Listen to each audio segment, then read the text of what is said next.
রহিম এক সাধারণ গ্রামের ছেলে। তার স্বপ্ন ছিল নিজের পায়ে দাঁড়ানো। একদিন সে দেখা পেল এক মিষ্টি কথার মানুষ সাজিদ। সাজিদ বলল, ভাই, অনলাইনে টাকা কামানো যায়, খেলবেন একবার? বিকাশে টাকা চলে আসবে। প্রথম খেলাতেই রহিম জিতল। তার চোখে আনন্দ, মনে স্বপ্ন। কিন্তু বন্ধু করিম বলল, ভাই, এই টাকায় বরকত নাই, এটা হারাম কাজ।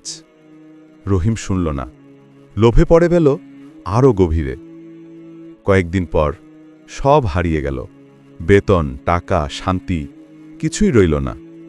সাজিদের মেসেজ এলো আবার, আরও একবার চেষ্টা করেন ভাই, এবার জিতবেন। রহিম বুঝল, এ ছিল শয়তানের ফাঁদ। অনলাইন জুয়া মানুষকে ধ্বংস করে, ভেতর থেকে পুড়িয়ে ফেলে।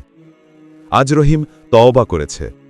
সে শিখেছে, হারাম টাকার লোভে পড়লে মানুষ শুধু হারায়, ফিরে পায় না কিছুই।